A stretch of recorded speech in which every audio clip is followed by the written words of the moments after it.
Perfecto. Bien. Muchas gracias entonces. Buenos días, estimados colegas, también profesores y miembros del tribunal. Voy a compartir pantalla para, para iniciar. Decir que este trabajo en su momento, cuando lo postulé, digamos, para presentarlo, estaba en periodo de realización, ya en desarrollo. Ya. Em, Ahora ya se encuentra, digamos, con sus resultados finales, ¿ya? Y con la adecuación de su título, em, que es Memoria Histórica de la Enfermería. Ya, espérense, déjenme minimizar esto. ¿Se ve? Sí, se ve. Si alguien me puede... ¿Sí? Ya, perfecto. Sí, Bueno, súper entonces para bien. mí es un honor. Sí, ya. Es un honor para mí entonces presentar ante ustedes esta investigación titulada Memoria Histórica de la Enfermería, que es el caso de las actas de reuniones del Consejo Regional Temuco en la década de 1970. Ya me presento como Maximiliano, soy enfermero, egresado de la Universidad Santo Tomás, actualmente estudiante del Magíster de Enfermería en la Universidad de la Frontera. Em, y hoy compartiré con ustedes un análisis más profundo de lo que es el periodo crucial de la historia de la enfermería chilena y que ha permanecido relativamente inexplorado en la literatura académica. ¿Ya? Como contexto, quiero dejar dicho que nosotros siempre, así como el colegio médico, está el colegio de enfermeras también, ya que data de 1953 ya legalmente oficial, y dentro de Chile siempre está el nacional y el regional, los regionales, ¿ya? Yo me enfoqué en el regional que actualmente es el de Araucanía, que antes se denominaba Cautín Mayeco, ¿ya? Bueno, para comprender la magnitud de esta investigación, debemos situarnos ahí en el contexto histórico de los años 70 en Chile. Este periodo estuvo marcado por una profunda crisis sociopolítica que se extendió toda Latinoamérica, caracterizada por la instauración de regímenes represivos. ¿Ya? Y todo eso, digamos, todos estos regímenes represivos que intervinieron sistemáticamente en las asociaciones profesionales. ¿Ya? Ahí se incluyeron específicamente el Colegio de Enfermeras, ¿ya?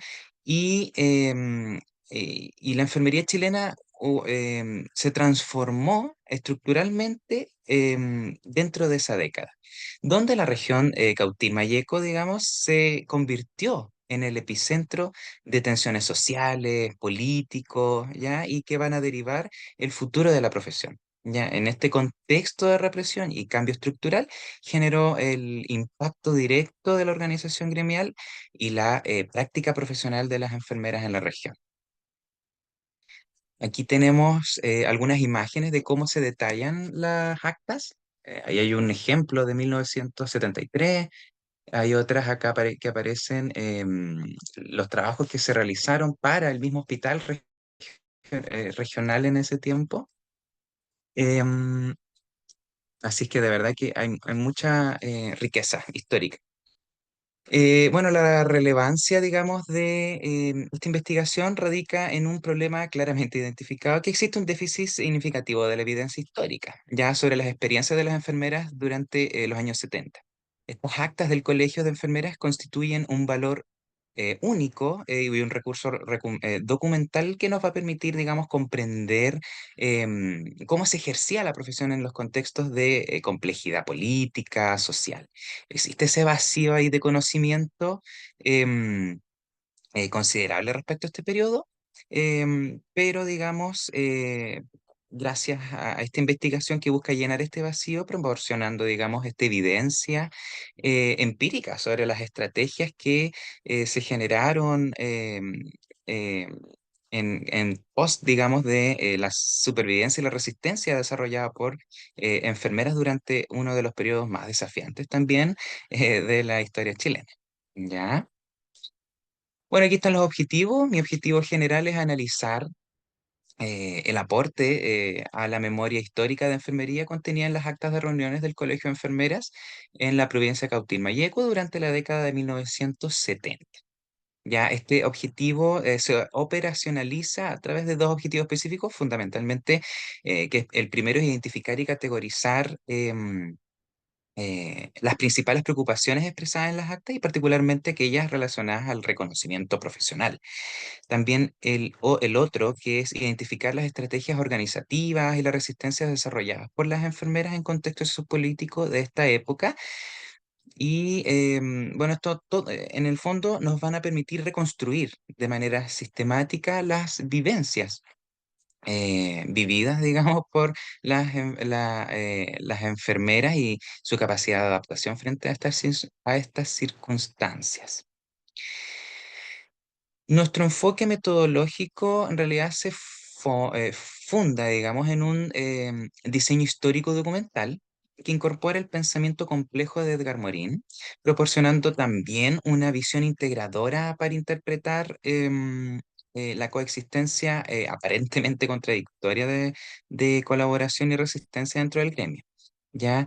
Em, Nos ayuda a comprender tensiones de autonomía, de subordinación, em, y, digamos, cómo nosotros, o en esa época, logran reconocer la capacidad de la enfermería particular, respuestas adaptativas y también muy creativas, en esos años sobre todo. Luego tenemos acá la metodología, que es un diseño, metodológicamente desarrolla un estudio cualitativo, histórico, documental, entonces utilizando el análisis del contenido temático de las actas. Esto yo me basé en los lineamientos establecidos por Bardin, ya que este enfoque es particularmente adecuado para interpretar documentos históricos. ¿Ya? Permitiendo también revelar tanto el contenido explícito como también los significados implícitos de las prácticas profesionales. Y también los organicé cronológicamente para facilitar un análisis más riguroso y contextualizado, siguiendo las recomendaciones de Polit y Beck para investigaciones cualitativas en enfermería. Incluí citas textuales de las actas para también apoyar y ejemplificar nuestras interpretaciones para que esto sea, digamos, para asegurar la validez y confiabilidad de nuestros hallazgos. Este proceso de análisis siguió bajo una secuencia rigurosa, más que nada comenzando con una lectura exhaustiva y detallada de cada acta. Fue un tremendo porque en realidad hay muchas palabras que no se entendían, por lo tanto yo pedí ayuda para decir qué dice aquí de cada acta, seguida de un proceso de codificación abierta para identificar unidades de significado relevante. Ya posteriormente, estas unidades fueron agrupadas en categorías temáticas aplicando criterios específicos de validez, relevancia, ya, y finalmente, ¿no es cierto? Bueno, todo esto directamente relacionado con nuestros objetivos. También en base a la coherencia, agrupando unidades con características temáticas claras, exhaustividad también para que la mayor parte del contenido de las actas eh, sea relevante y exclusividad también de asignando cada unidad una categoría. ¿Ya? Bueno, nuestro análisis identificó cuatro metacategorías principales ya que se estructuran los hallazgos. Primero, las preocupaciones principales. Estas incluyen el reconocimiento profesional, las condiciones laborales y la seguridad, con la represión también. Segundo, metacategoría, las estrategias desarrolladas. ¿Ya? Esto abarca la colaboración institucional, la resistencia silenciosa y la organización comunitaria. Y tercero, tercero, las manifestaciones de identidad profesional que comprenden la crisis identitaria, que es como la redefinición del rol profesional, y también la vocación, ¿ya? Y compromiso comunitario, que en esos años de verdad que era muy, muy marcado. Finalmente, las dinámicas de poder que incluyen la relación del Estado, los conflictos internos y los temas de representatividad y legitimidad, que en realidad es una estructura Esta estructura de categorías nos va a permitir presentar de manera más ordenada y comprensiva la complejidad vivida por las enfermeras durante este periodo. Em, Dentro de los hallazgos revelan preocupaciones profundas y multidimensionales. Ya en este ámbito gremial y profesional, las actas documentan constantes referencias a la necesidad de equiparar el reconocimiento legal de las enfermeras con otras profesiones de salud, como son en esos años farmacia, matronería, em, principalmente ellos dos, ¿ya? Como evidencia también el acta que detalla, por ejemplo, el problema, esto voy a citar textualmente, el problema llega hasta aquí, ya que el ministro de Salud firmaría un acta de advenimiento en el que dejaría sin efecto las medidas tomadas por enfermeras. Luego, condiciones laborales ya muy precarias que constituyen una preocupación también central, y especialmente en zonas rurales. El registro del acta detallado, digamos, dice, enfermeras de Angol presentan goteras en salas de prematuros y salas de pacientes graves. En esos años, Angol igual presentaba un hospital muy precario. Y en el 5 ámbito minutos. político Ok, en el ámbito de intervención también presentan, digamos, una inquietud profunda evidenciada después, detallada, digamos, después del 11 de septiembre las comunicaciones con el Consejo Nacional fueron interrumpidas. Por lo tanto, ahí se evidencia, ¿no es cierto?, una inquietud por el ámbito político y social. Frente a estas adversidades, las enfermeras desarrollaron muchas estrategias, ya algunas de ellas sofisticadas y de supervivencia a la resistencia, ya como detalla también en la ENLAC. El doctor Garrido, director zonal, concede audiencia para recibir comisión compuesta por señora Millaray Prenzel y señora Elisa Saavedra para abordar problemas planteados por la Asesoría Rural del Servicio Nacional de Salud. Por lo tanto, ahí habla también de cómo se organizaban ellas. También se citaban citas a una reunión extraordinaria para realizar algún paro de 48 horas a partir del 18 de octubre en adición de protestas de diversos gremios. También se detalla. ¿Ya? Respecto a lo que es el análisis de la identidad profesional, em, observamos una crisis y fragmentación identitaria, ya que se evidencia en divisiones ideológicas internas. Ya, por ejemplo, hay una que me llama mucho la atención, que es Irene Catalán entrega información respecto a que el ministro no acepta nuestra incorporación a la ley 15.076. En esos años nos peleábamos hasta incluso pertenecer a una ley. Dinámicas de poder. También el poder revela, se revelan las relaciones tanto internas como externas del gremio. ¿Ya? Aquí se detalla, por ejemplo, el hecho de que voy a citar nuevamente, se registra em, los siguientes resultados, estos post a una votación. 19 enfermeras se pronunciaron a favor del paro, 17 enfermeras se pronuncian en contra del paro, 6 enfermeras se abstienen. Y estas dinámicas revelan a un gremio que, pese a las presiones externas, se mantuvo en espacios de debate y participación democrática. Aquí generé un cuadro de hallazgos que en realidad lo que habla y se construye una matriz de base empírica de mis interpretaciones y conclusiones, demostrando una validez al utilizar fuentes documentales primarias para la reconstrucción de la memoria histórica profesional. Dentro de lo que es la discusión, o más que nada como un aporte de conocimiento, en realidad son las que ya he nombrado. Son muchas tensiones identitarias, resiliencia profesional, ya dentro de lo que habla el mismo aporte que se alinea con la literatura especializada, confirmando, ¿no es cierto?, un papel de enfermería como actor social resiliente, adaptativo, eh, ¿cierto? Abierto, ¿no es cierto?, a evolucionar la profesión ante desafíos estructurales.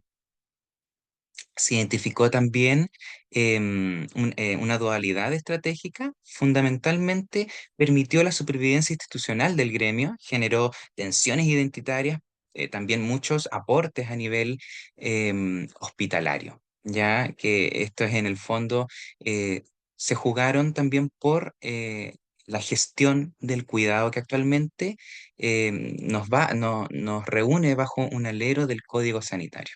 ¿Ya? Eso. Muchas gracias, espero haber estado con el tiempo.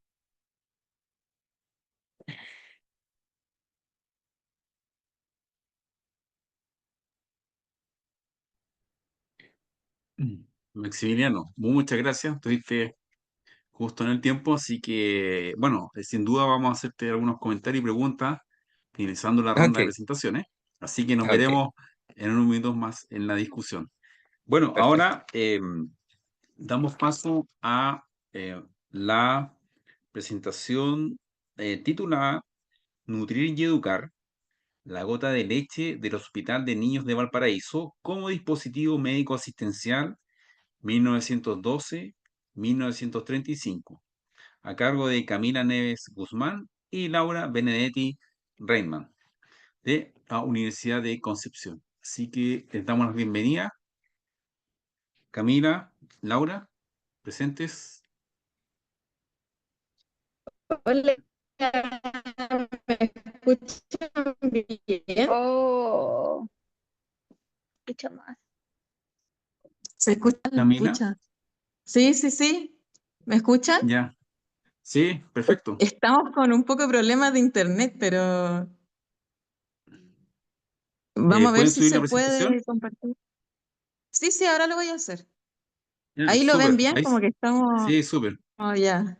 Pero me Si lo escuchan pueden bien. poner en, si lo pueden ampliar, Aquí, ¿cómo se amplía? Arriba. Aquí. Em,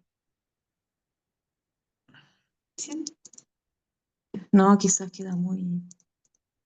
Creo que ahí podemos nomás. Pero no sé si está bien, bueno, ¿se ve bien? sí, se ve bien. Entonces, restando de los 15 minutos que tienen, cuando falten Sí. 5 les avisamos. Ya, bueno. Así que Entonces, adelante. sí, sí. Bueno, entonces lo que les vamos a presentar aquí es sobre un poco de la historia de la gota de leche, pero del Hospital de Niños de Valparaíso. Entonces lo vamos a presentar como un dispositivo médico asistencial, entendiendo también la relación que tiene con el Hospital de Niños de Valparaíso específicamente, ¿ya? Entonces, este marco temporal abarca desde 1912, cuando nace, cuando surge las gotas de leche en general a nivel nacional en Santiago y hasta 1935 ya, que bueno, se puede extender un poco más porque hay otras fuentes, esto todo en función de las fuentes históricas, que permiten entonces entender un poco más de la historia de esta institución. Entonces, bueno, como contexto histórico, vamos a decir, bueno, que la mortalidad infantil fue un tema bastante grave en esta época de principios del siglo XX, entendiendo que los niños vivían generalmente en condiciones precarias, de higiene, de vivienda, alimentación, ellos estaban desnutridos, tenían poco acceso a la leche y por lo tanto también tenían enfermedades infectocontagiosas como tanto respiratorias como también diarreicas. Entonces ahí es cuando los médicos, la comunidad médica intenta hacerse responsable de esta situación y por lo tanto también es una época en que se profesionaliza la medicina, pero específicamente la pediatría ya como rama de la medicina y por lo tanto también esta autoridad médica que se impone ante el conocimiento científico se impone ante los saberes populares. Entonces ahí también es una época que la maternidad empieza a tener, a adquirir mayor importancia como deber nacional desde la nación o de la patria, y por lo tanto aquí empiezan a hacer el concepto de la maternidad moderna, como se comprende en este contexto, y ahí es cuando la lactancia materna empieza a adquirir importancia en esta época, con el fin de reducir la mortalidad infantil y también esta desconfianza, que lo vamos a hablar más adelante, con respecto a la lactancia artificial. Bueno, como hipótesis, nosotros señalamos que la gota de leche del hospital de niños funciona como un dispositivo médico pedagógico que le enseñaba a las madres cómo alimentar a los niños, cómo cuidarlos, basado en la maternidad moderna, el higienismo también, y por lo tanto expansión higiénica y también la promoción de la infancia, de la alimentación, y por lo tanto también la feminización del cuidado. Como metodología, nosotros nos centramos principalmente en un estudio histórico, negamos el concepto de la perspectiva de género, porque nos enfocamos principalmente en el quehacer del cuidado, específicamente de las madres populares, desde un análisis hermenéutico, cualitativo, interpretativo, donde criticamos las fuentes, y las fuentes históricas con las que nos basamos fue el Mercurio de Valparaíso, las memorias también de las gotas de leche de Valparaíso, el diario La Unión de Valparaíso, una breve reseña del hospital de niños, de la gota de leche del hospital de niños, del médico Julio Escobar, que fue administrador de esta institución. Bueno, aquí mostramos algunas fuentes en las que nos basamos. Están las memorias de las gotas de leche de Valparaíso, que existieron dos, que era la gota central y la gota de leche del Hospital de Niños, que fue la primera en instalarse en 1918. Y aquí está esta breve reseña que aparece en las actas del primer Congreso Nacional de Gotas de Leche. Entonces, bueno, los fundamentos teóricos conceptuales, específicamente nos centramos o entendemos el pecho materno, ¿cierto?, como un símbolo de significados que son cambiantes, y esto todo depende del contexto histórico.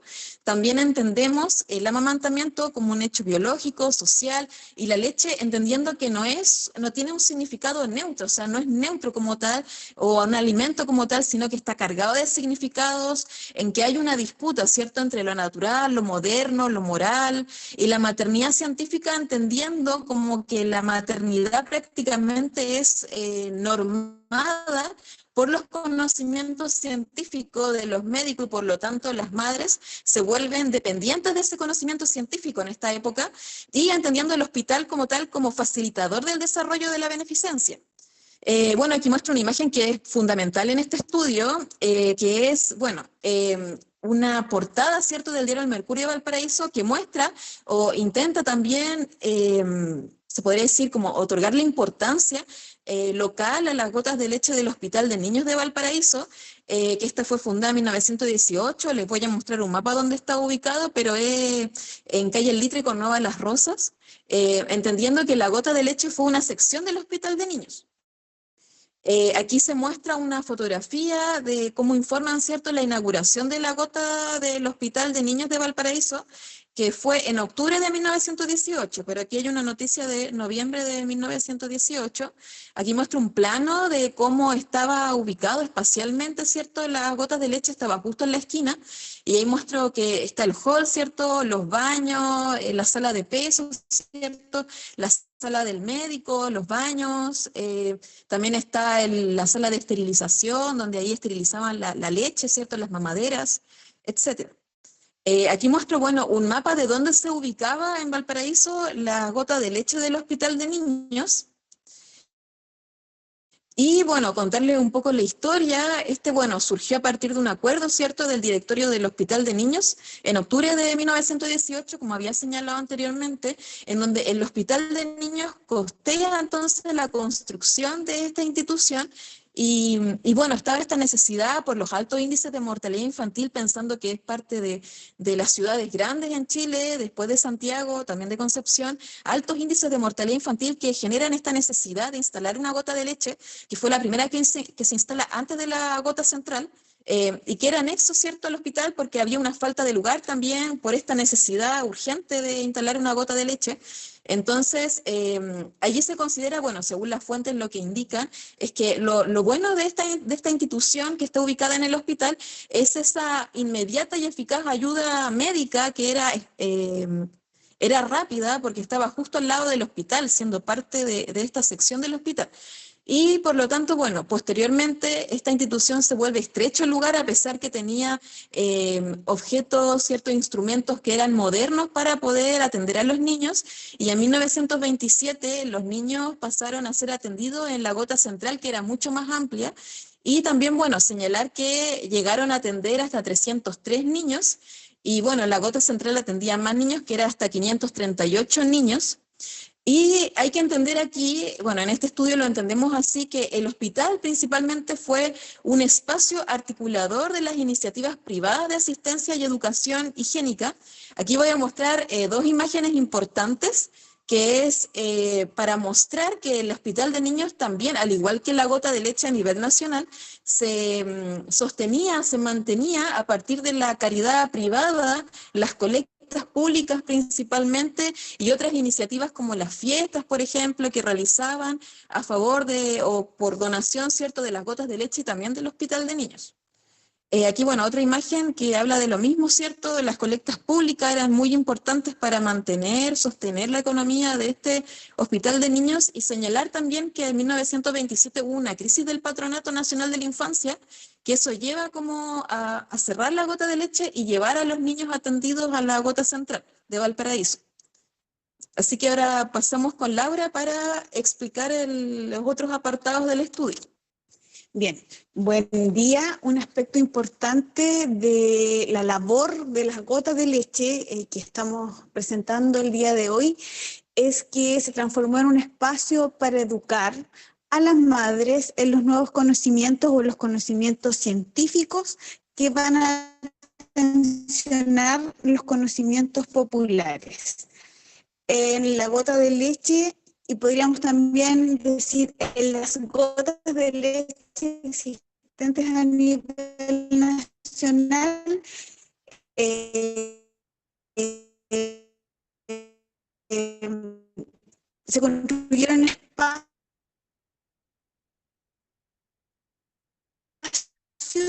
donde se enseñaba a las madres cómo criar de forma correcta en los principios de la higiene, del conocimiento.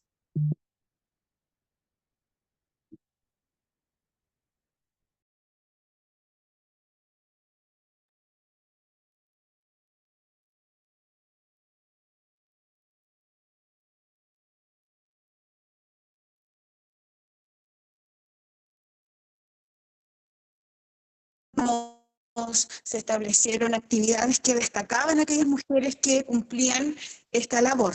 Se promovía la maternidad científica, se educaba a las madres a través de cartillas, a través de charlas.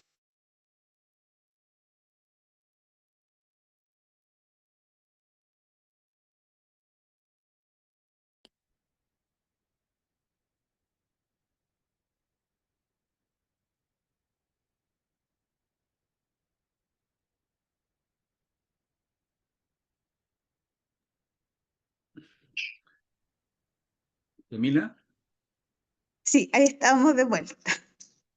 súper. Perdón, los estragos del temporal. Sí.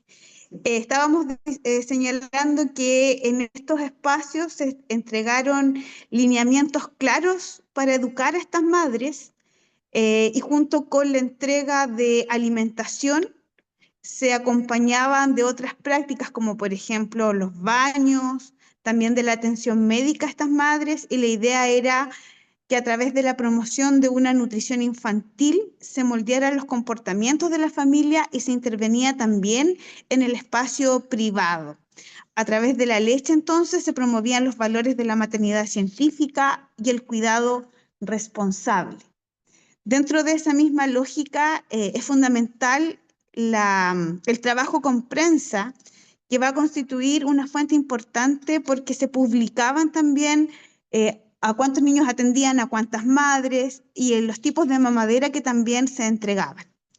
Para finalizar, nuestras principales conclusiones son que la gota de leche del Hospital de Niños de Valparaíso se constituyó en un espacio de intervención médica pedagógica, médica para los niños y médico-pedagógica específicamente para las madres. Su labor no se limitó al cuidado científico o al cuidado clínico de este binomio madre o hijo, sino que traspasó y se extendió hacia el ámbito privado.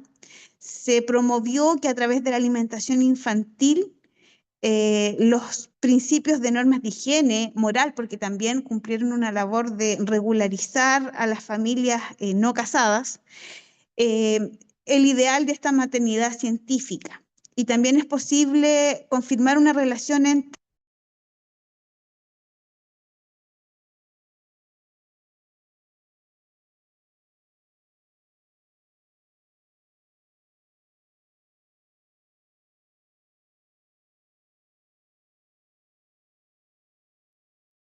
se estableció una relación entre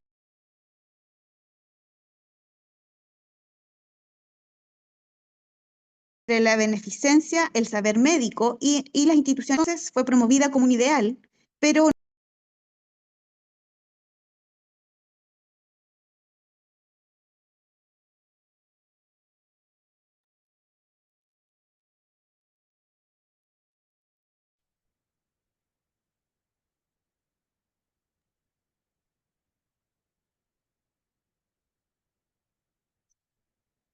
Bueno, Camila,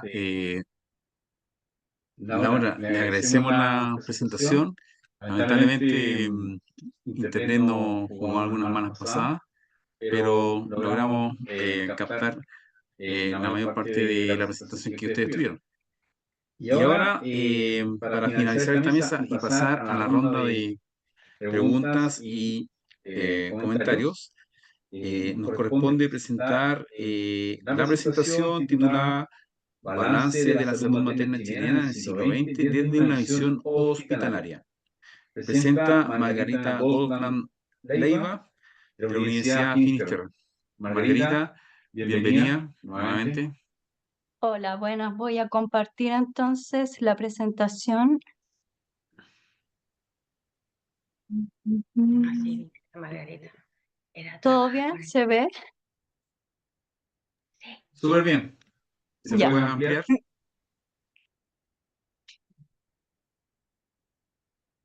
Ah, pero no se ve cómo. Ahí está. Modo de presentación. Ahí está en modo presentación, ¿no? Ya. Sí. Bueno, comentarles entonces, sí, ya, comentarles entonces, bueno, y agradecer sobre todo y felicitar a los organizadores por este seminario de historia hospitalaria. Un honor estar aquí y presentarles esta vez lo que es el balance de la salud materna del siglo XX desde una visión hospitalaria. Comentarles que yo he estado estudiando la salud materna, sobre todo el periodo que va de 73 a 1990.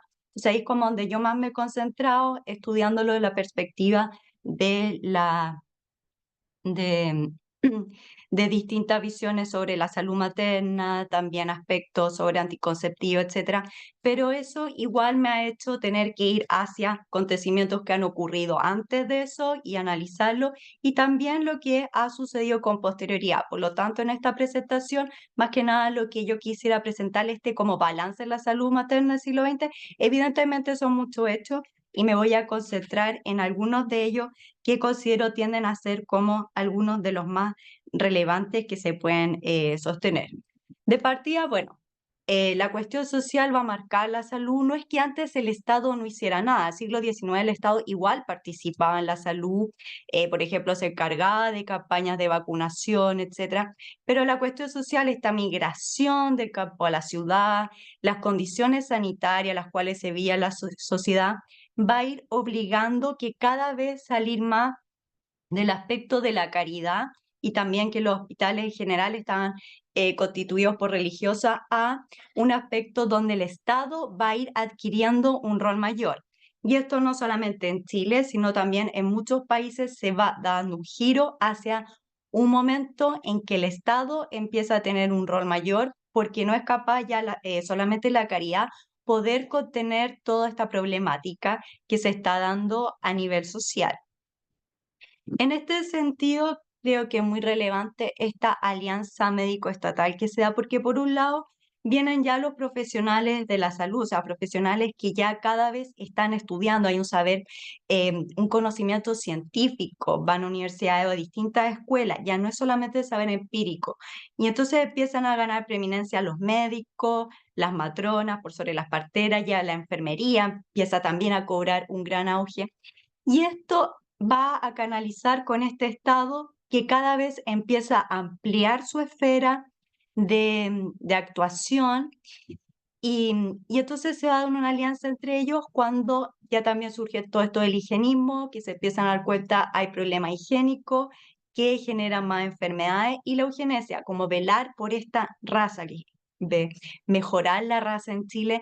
Y esto sobre todo va a tener un foco en la salud materno-infantil. Yo aquí me voy a dedicar solamente a la salud materna, pero el infantil también tuvo un grande foco sobre ella. Y la madre va a ser principal, porque sin la madre los hijos tampoco van a poder ser sanos.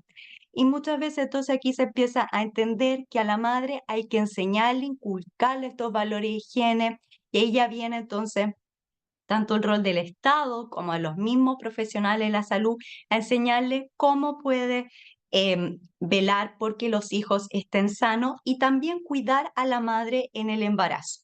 Entonces, esto ya se empieza a hacer necesario, una gran relevancia y además, no solamente aquí hay un interés del cuerpo médico, sino que también empieza a darse la tecnología y medios para que esto sea más eficiente. No es que el siglo XIX no se haya querido a las madres, pero de repente no estaban todos los recursos, todos los conocimientos para poderlo hacer posible. Ya en el siglo XX la limpieza de manos no va a ser discutida que es necesaria. La anestesia, que si bien es anterior al siglo XX, ya después de la Primera Guerra Mundial se va a popularizar mucho más y los partos van a comenzar a ser con anestesia. Después de la Segunda Guerra Mundial, ya la transfusión de sangre se vuelve cada vez una realidad. Muchas mujeres morían antes por problemas de hemorragia después del parto. Con la transfusión de sangre ahora se le está brindando una posibilidad de sobrevivencia. Lo mismo que los antibióticos, también después de la Segunda Guerra Mundial tienen un boom. Muchas mujeres morían por infecciones y ahora tienen la posibilidad entonces de poder sobrevivir. Y esto es bastante relevante que se estén dando estos mecanismos y que además el sistema lo esté incorporando, porque una cosa es que existan, pero lo otro es que la salud chilena los haya albergado y cobijado y los haya tenido dispuestos.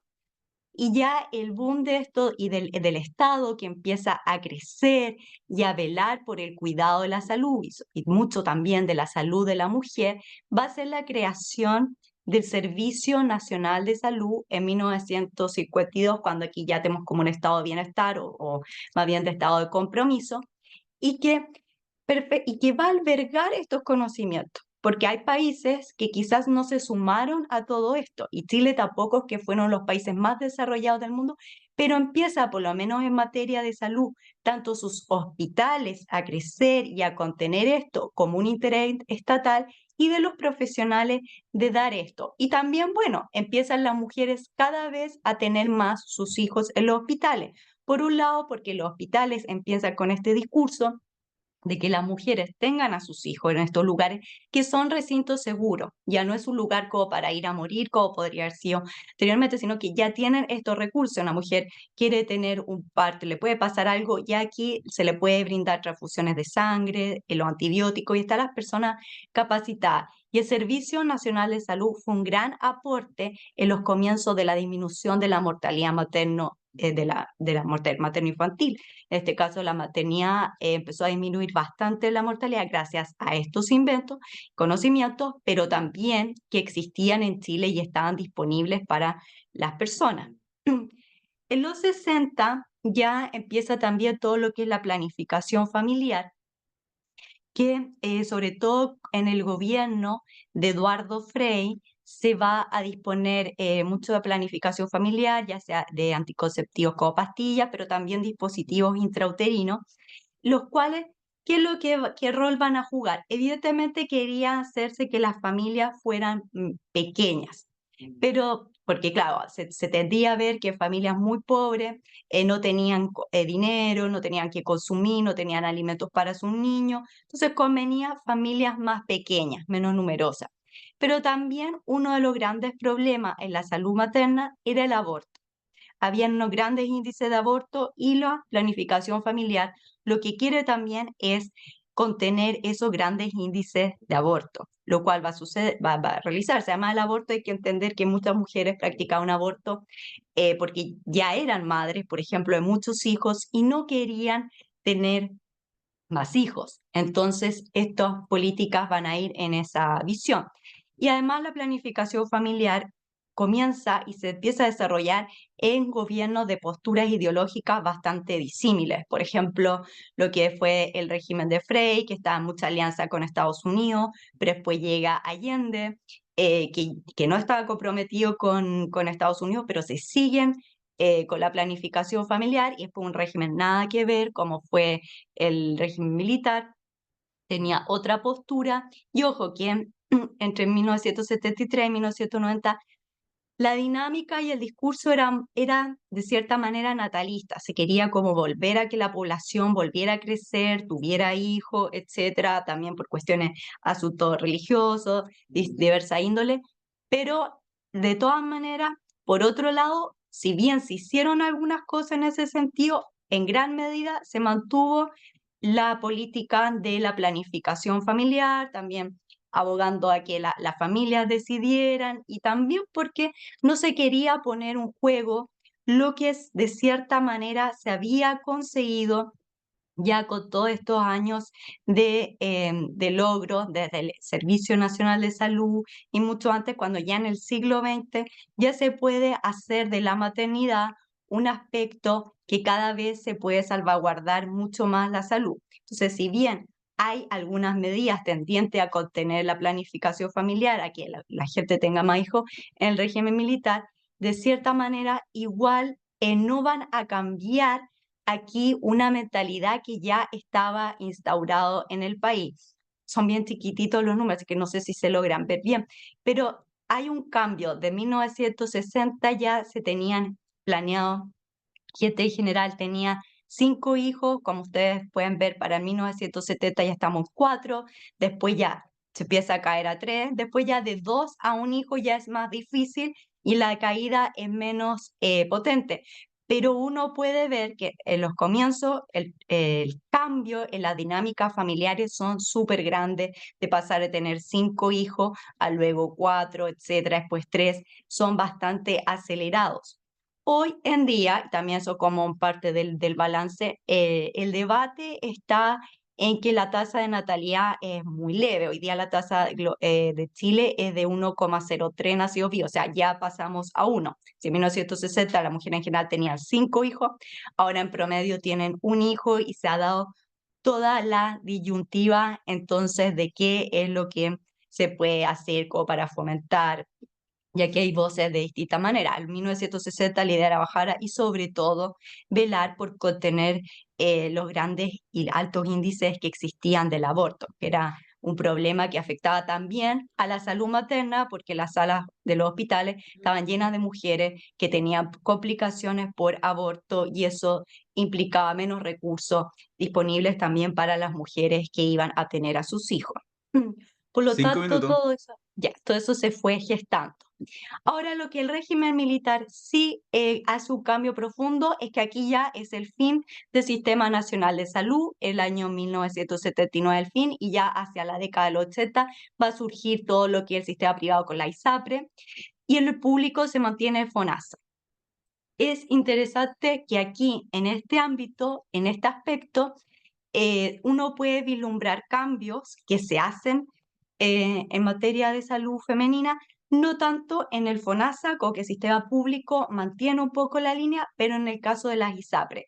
Por ejemplo, aquí sí hay discriminación hacia las mujeres, lo que conocemos como más que nada hacia el año 2020, recién se modificó, que las mujeres del contrato paguen lo mismo que un hombre, porque antes eran mayor los gastos, producto que ellas se embarazaban, y eso implica altos costos de estos planes. Lo que sí se dio es que el subsidio de pre y postnatal lo tenían que pagar la ISAPRE. Eso estaba por la ley cuando se hicieron ya y empiezan a surgir en los años 80.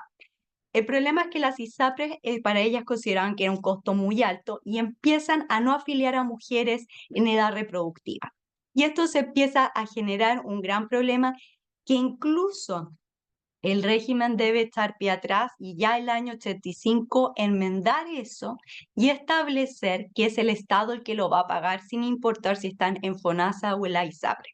Por lo tanto, aquí sí hay como una especie de descuido. Se pensó que la ISAPRE lo iban a asumir, esa era la idea, pero detrás de un lobby y claro que le resultaba muy costoso, se cambia y vuelve a ser el Estado, que era como el que se había solido también a tener a su cargo estos subsidios. Que hoy, claro, este tema pasa a ser un poco más desconocido por una cuestión temporal, pero ahí sí se vio un gran problema como en la salud materna.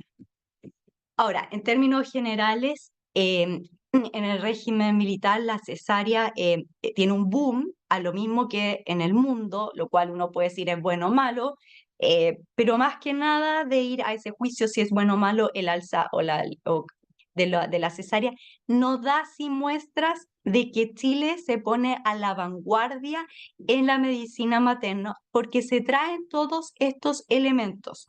Existen las capacidades para realizar cesárea y la cesárea se practica tanto a nivel público como privado, evidentemente el privado más, pero el público tampoco tiene cifras leves de cesárea. Por lo tanto, los elementos disponibles están, o sea, hay elementos para practicar, lo cual es mucho más difícil realizar una cesárea, lo cual nos va dando muestra de este compromiso que ha tenido Chile con el país, con la salud materna ya del siglo XX que se mantiene.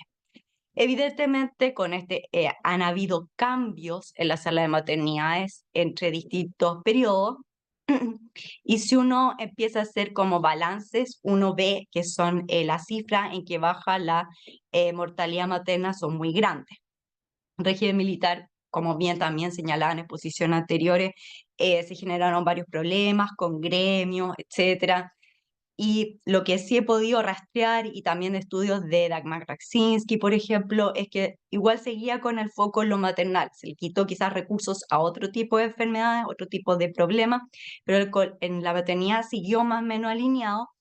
Eh, sin perjuicio de otros problemas que hubo entre el cambio del SNS a otro más privado, pero hay una línea, por lo menos que uno puede trazar en el siglo XX, que está en pos de la salud materna, sin perjuicio de todos los cambios ideológicos y todos los matices que eso puede tener y que siempre, claro, uno puede encontrar ahí disyuntiva. Por ejemplo, uno puede concluir entonces que el siglo XX se ha comprometido a la salud materna y ya están los mecanismos posibles para poder salvaguardarla.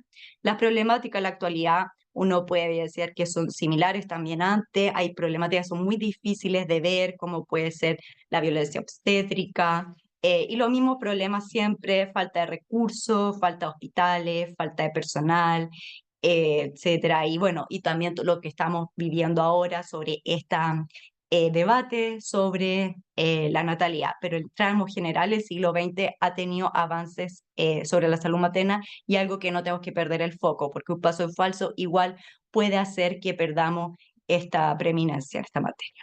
Muchas gracias.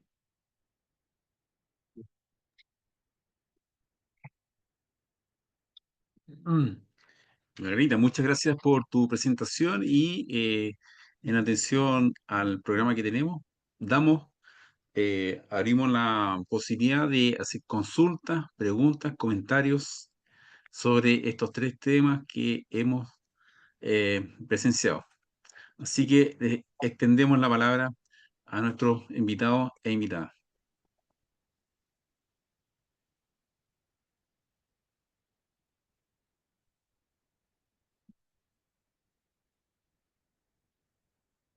¿Alguna pregunta, comentario? Samuel, por favor.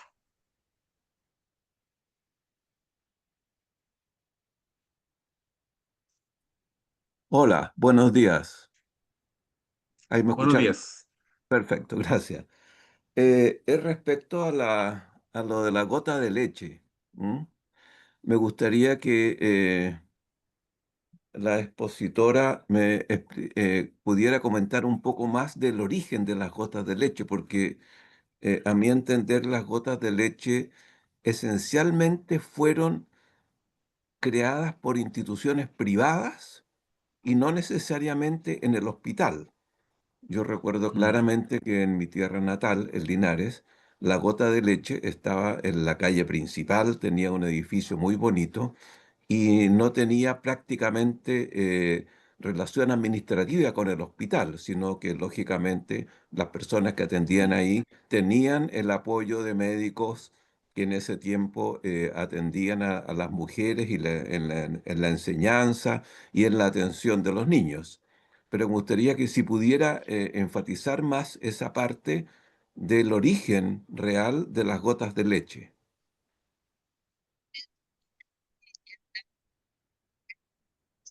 ¿Me escuchan bien, cierto? Bien, cierto. Sí. Ya bueno, lo que pasa es que no pude profundizar mucho porque, ahí sí parece, no pude profundizar mucho porque por el tema de tiempo.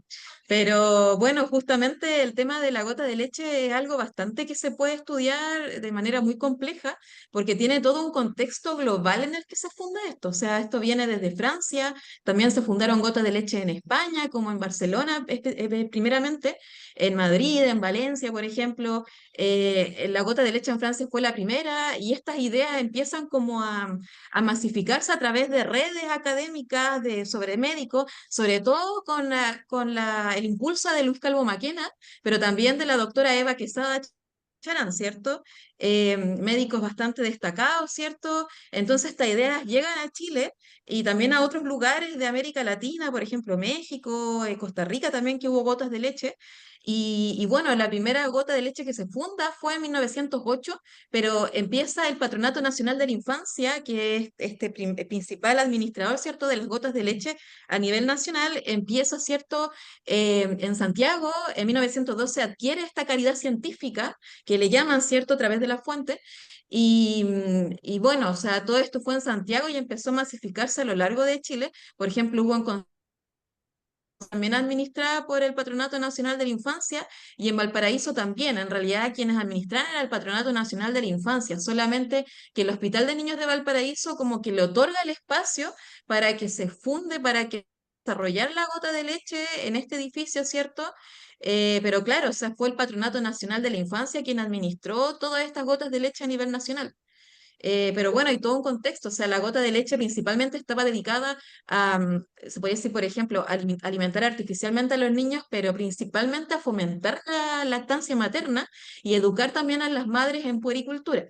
Ya, y con respecto a la otra pregunta sobre el concepto de maternidad científica, no sé si puedo responder la pregunta a la vez. ¿Sí? Bueno, el tema de la maternidad científica también es un concepto bastante complejo porque se refiere a cómo las madres empezaron como a ser dependientes según el contexto histórico de los conocimientos médicos científicos. Entonces, la maternidad científica se refiere como una maternidad moderna en que la maternidad más como un hecho natural empieza a ser como regulada por los médicos. Por ejemplo, la lactancia materna, perdón, empieza a tener como ciertos reglamentos a la hora en que se podía dar el pecho al niño, con qué intensidad, con qué regularidad, por ejemplo. Y esto eran consejos que principalmente venían de médicos que eran súper destacados, como Luis Calvo Maquena, como señalé anteriormente, creo que fue en realidad el médico más importante que presidió, de hecho, una gota de leche en Santiago. Hubo muchas gotas de leche en Santiago, diversas, como Hipódromo Chile, por ejemplo, una de las destacadas también. Eso principalmente, bueno, por temas de tiempo no me puedo alargar, pero ese es como el cómo surge la gota de leche y Sí, lo que significa también. Y exacto. En la justamente, calle como Blanco hay señalan ahí dos en Calle perforos. Blanco, existe todavía el edificio que fue, ¿cierto?, la Mm. gota de leche central de Valparaíso. Hasta el día de hoy está ese edificio, yo le he sacado fotos ahí como visito harto Valparaíso, entonces la verdad es que son edificios históricos súper importantes. La gota de leche cumplió una función muy importante en la época en que hubo altos índices de mortalidad infantil. De hecho, bueno, mi tesis doctoral fue sobre la gota de leche y bueno, hasta el día de hoy publico sobre el tema y me gusta bastante y me apasiona el tema de la gota de leche. Bueno, eso. Mm. Gracias, Camila. Bueno, también Mercedes nos señala que su pregunta ya fue respondida. Josefina Torres. Josefina nos comenta que en Toluca también está el edificio de la gota de leche. Pero tiene una duda. ¿Qué se refiere con mantenimiento ejemplar? No, ya la respondo, sí. Alfonso, tú tienes una pregunta. Sí, quería preguntarle a Margarita, ¿se oye? Sí. Sí, se escucha. Quería preguntarle a Margarita sobre de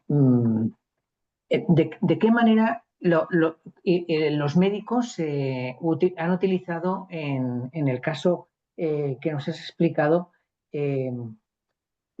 argumentos para convencer a otros médicos sobre la conveniencia de la em, de parir en el hospital, ¿no? De dar a luz en el hospital. Es decir, en el caso que yo conozco aquí en España, especialmente en el mundo urbano, la fuerza del parto doméstico es espectacular desde tiempos antiguos, pero todavía se conserva a lo largo del siglo XX, ¿no? Y van a ser los médicos los que van a trabajar para intentar convencer a otros médicos de la importancia de parir en la clínica, ¿no? Más que en el hospital, en la clínica, en clínicas privadas inicialmente, ¿no? En el mundo urbano español se va a parir sobre todo a partir de los años 50 en las clínicas, pero lo que me interesa aquí es cómo construir argumentos para convencer a otros sobre la importancia de esa reducción de la mortalidad materno-infantil que comentabas, ¿no? El uso de estadísticas, la participación en congresos, es decir, la elaboración de toda una retórica que va en esa dirección y que definitivamente pues, va permitiendo este desarrollo. Ya, bueno, muchas gracias. Sí. Y por otra parte me preguntaba, claro, tú has dicho al principio de tu presentación, has puesto de manifiesto el papel de la caridad y del Estado y has hablado de que a lo largo del siglo XX se produce un giro, ¿no? Me gustaría saber, claro, cuando hemos visto la presentación sobre la gota de leche, la importancia de las colectas benéficas, de la caridad privada, y entiendo que también que del municipalismo era extraordinariamente importante todavía sustituyendo o ocupando un papel que el Estado todavía no está en condiciones de asumir. No sé, me pregunto cuál es el proceso, ¿no? Que lleva, no sé si ese cambio ocurre rápidamente a principios del 20 o es una cosa más lenta y progresiva. Eso es lo que quería saber. Muchas gracias. Ya, muchas gracias por las consultas. Bueno, la primera acerca de qué argumentos utilizaron los médicos. Bueno, son variados los argumentos y es interesante también que no son solo de los médicos, sino que tuvieron una gran relevancia y participación las enfermeras, las matronas y también las asistentes sociales, que empezaron a llevar el hospital a las casas.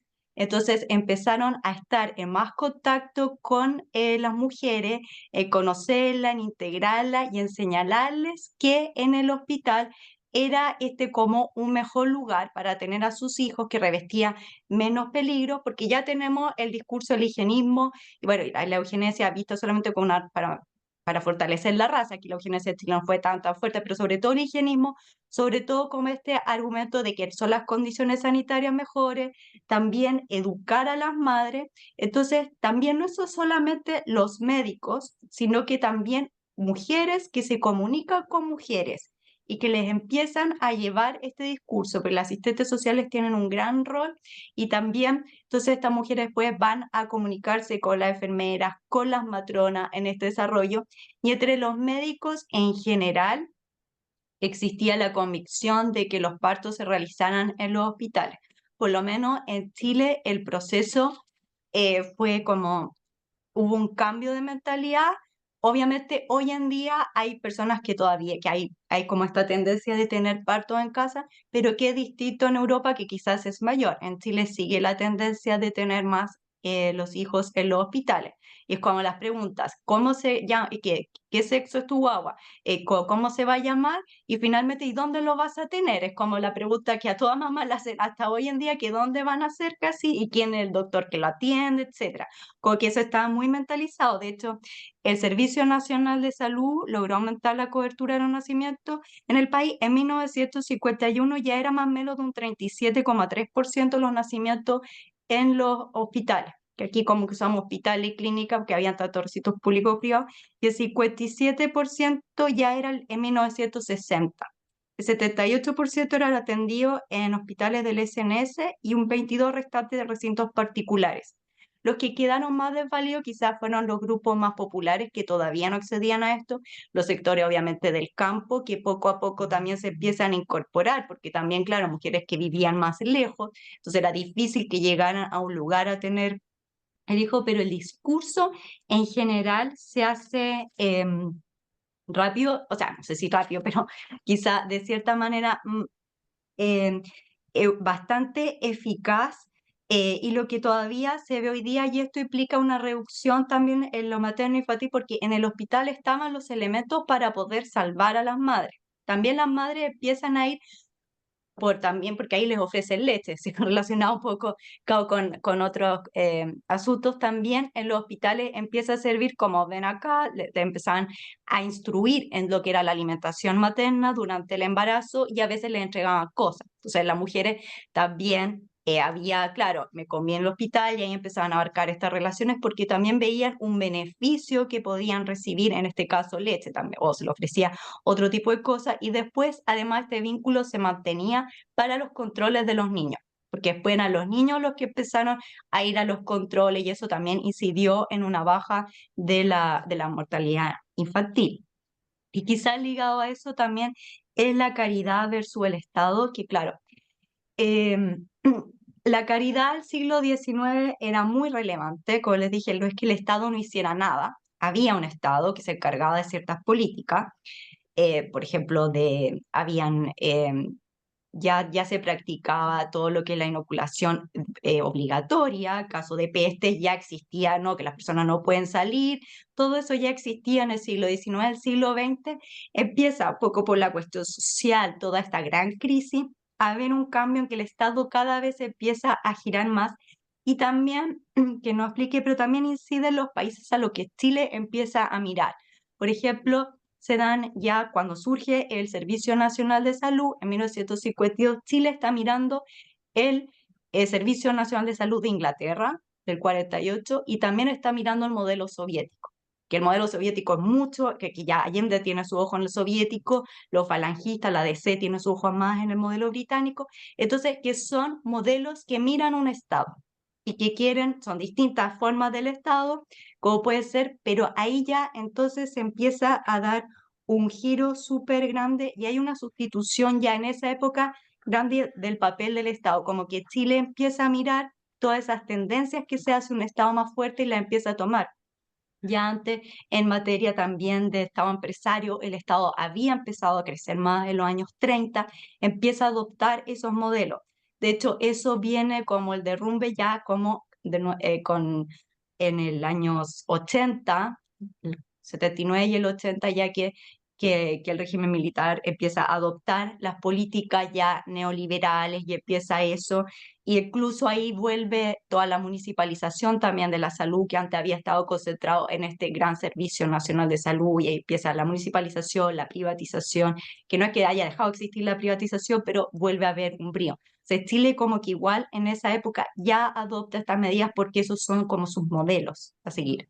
Alcanzo a ver si pasó.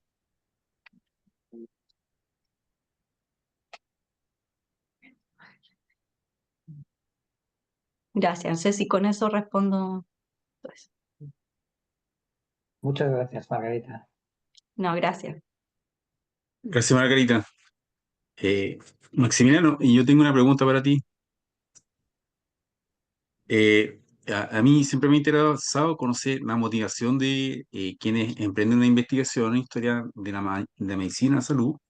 Y en este caso, te quería preguntar, ¿de dónde nace tu interés por este tema y por utilizar la metodología histórica? Mm. Sí, bueno, yo desde que era estudiante de enfermería, siempre participé en acciones gremiales en el sentido de, como estudiante, representaba, digamos, a mi universidad por parte del colegio, del Consejo Regional de Enfermeras, Regional Temuco, ¿ya? De ahí nació, siempre iba a las reuniones y nosotros tenemos una oficina, nosotros digo yo, ellos tienen una oficina ya en Temuco y un día haciendo otras cosas me fijé que hay un mueble antiguo, muy lleno de polvo. Y en eso empecé a buscar y revisar, intruso. Pero con la mente ahí bien curiosa, y ahí encontré un acta, un libro de acta que empieza, digamos, en 1970 y termina en 1990, ¿ya? Y yo dije, wow, esto es una riqueza histórica y muchos vacíos que siento yo que se pueden abordar, que se tienen, digamos, que estudiar de alguna forma, porque contribuyen a lo que somos hoy día y en base a lo que es digamos, el enfoque de este seminario, igual se aportó bastante en lo que es hoy día, por ejemplo, muchas postas rurales acá en la región, el mismo hospital regional. Siento yo que hay muchas cosas, como dice ahí, no sé, Mercedes, hay muchos secretos escondidos. Pero eso me Ay, motivó desde que era estudiante. Maximiliano, ¿y ustedes Te tienen explico, ¿no? vínculo con la Asociación Chilena de Historia de la Enfermería? Sí, sí. Sí, así Ya. es, sí, sí. De hecho, hay un Eh, congreso que se viene ahora igual virtual en México, así que ahí ojalá poder estar. qué bueno, entonces tienen vínculo activo con la historia de la enfermería. Sí, así es. Ya, qué bueno.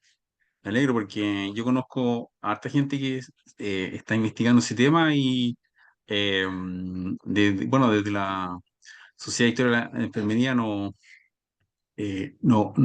complace saber que se está ampliando el campo de investigación. Así que, sobre todo, por iniciativa de quienes ejercen la profesión. Así que por eso te quería felicitar.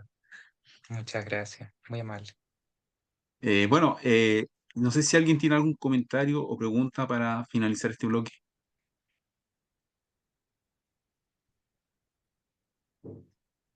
Bien, bueno, quisiera reiterarles que finalizando el seminario, entre hoy y mañana haríamos llegar los certificados que dan cuenta de la participación de quienes han dado vía a esta actividad. Así que eso quería informarles. Y por lo tanto, ahora solo me resta despedir a quienes participaron, agradecerles su contribución y retornamos a las 11:50 con el último bloque de esta mesa. Gracias, Yesenia, por la felicitación. Y nos vemos pronto. Chao, muchas gracias. Chao, hasta Chao. luego.